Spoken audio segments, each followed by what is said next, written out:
कि जब जब चुनाव आता है तब तब हमारे नौजवान शहीद होते हैं। कभी मंदिर के आस्था के नाम पर, कभी जवान के नाम पर आप राजनीति करेंगे हम लोग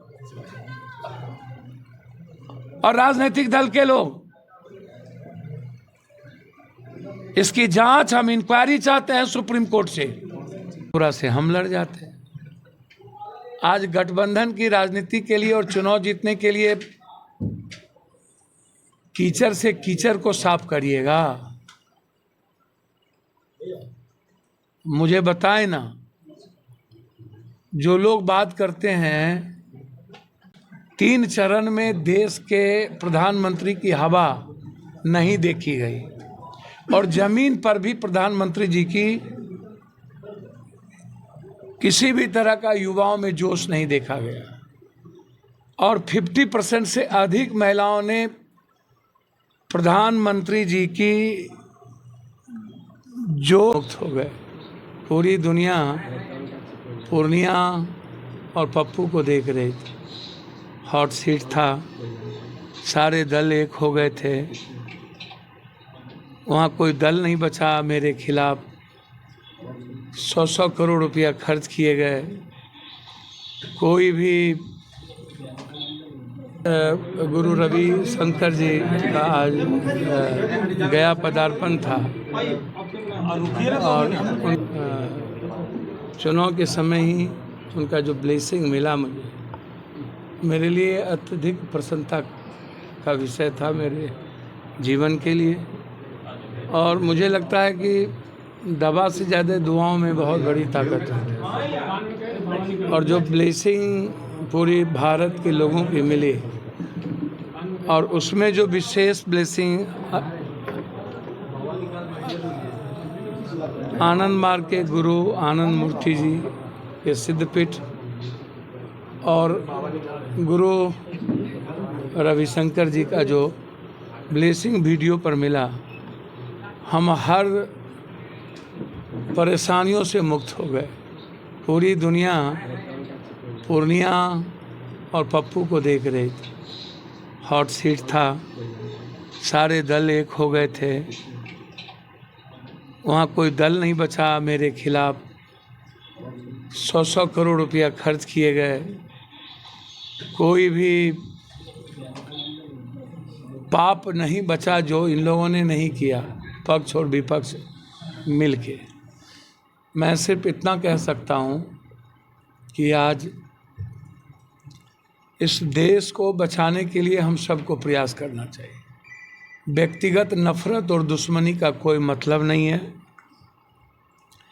और मेरा मानना है राजनीति में कोई परमानेंट दोस्त और दुश्मन नहीं होता।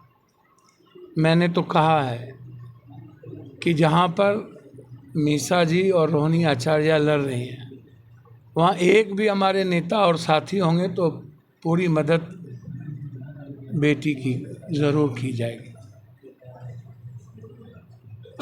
इस मामले में मैं बहुत क्लियर हूँ। लोग तो सारा चुनाव छोड़ के पूर्णिया में बैठ गए, नीतीश जी 3 दिन बैठ गए, विपक्ष 5 दिन बैठ गए, 140 MLA तीनों पार्टियों का वहाँ था और सारे पैसे वाले लोग और सारे पदाधिकारी केंद्रित कर दिया गया पप्पू यादव को खत्म करो। चलिए, शुभकामना है पूरे देश की जनताओं का, वो ब्लेसिंग है मेरे साथ। सर, आज आनंद सिंह पैरोल पर छूटे हैं, बोले हैं कि ललन सिंह 5 लाख वोटों से जीते। देखिए, मैं एक बात बता देना चाहता हूँ, मैं किसी भी व्यक्ति विशेष के बारे में कुछ जानना चाहता भी नहीं हूँ। सब लोग एक ही थाली के चट्टे बट्टे हैं।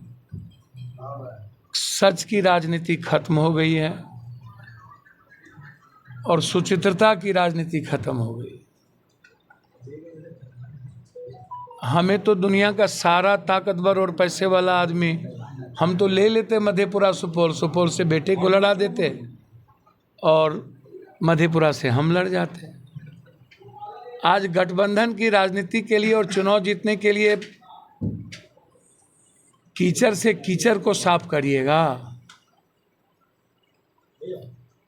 मुझे बताएं ना, जो लोग बात करते हैं जंगल राज, कोई कहते हैं ये राज, कोई कहते हैं फलना, आदरणीय नरेंद्र मोदी जी को बताना चाहिए कि महिलाओं की महंगाई पर क्या हुआ, किसान की एमएसपी पर क्या हुआ, रोजगार पे क्या हुआ, बिहार के विशेष राज पे क्या हुआ, मगध के विशेष पैकेज पे क्या हुआ।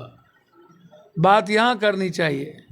लेकिन जिस तरीके से सभी जगह आप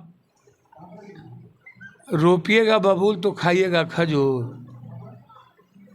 3 चरण में देश के प्रधानमंत्री की हवा नहीं देखी गई और जमीन पर भी प्रधानमंत्री जी की किसी भी तरह का युवाओं में जोश नहीं देखा गया और 50% से अधिक महिलाओं ने प्रधानमंत्री जी की जो भी योजना थी उसके खिलाफ वोट दिए। अब इनके पास कोई रास्ता नहीं बचा। आज वो फिर से गए हैं अयोध्या। जब राम मंदिर को लोगों ने राजनीति से अलग आस्था से जोड़ लिया और वहाँ पर इनकी कोई राजनीति नहीं चली, तो फिर एक बार पुलवामा दोहराने की कोशिश की गई है। कल चुनाव के समय ही भारत के जवानों पर हमला क्यों होता है? ये क्या है? ये संजोग है कि इत्तेफाक है? ये क्या है? देश की जनता ये जानना चाहती है कि जब जब चुनाव आता है तब तब हमारे नौजवान शहीद होते हैं। कभी मंदिर के आस्था के नाम पर, कभी जवान के नाम पर आप राजनीति करेंगे हम लोग और राजनीतिक दल के लोग। इसकी जांच हम इंक्वायरी चाहते हैं सुप्रीम कोर्ट से। क्या ये मैच फिक्सिंग तो नहीं है? क्या ये पुलवामा 2 तो नहीं है? पूरा का पूरा डाइवर्सिटी। जब कोई मुद्दे नहीं बचे तो पब्लिक को डाइल्यूट करने के लिए कोई मुद्दा नहीं है। कब तक शहीद होंगे हमारे बेटे? इसलिए इंक्वायरी की मांग करते हैं और चुनाव आयोग से आग्रह करेंगे हम, कोई भी पार्टी इस घटना का राजनीतिकरण ना करे।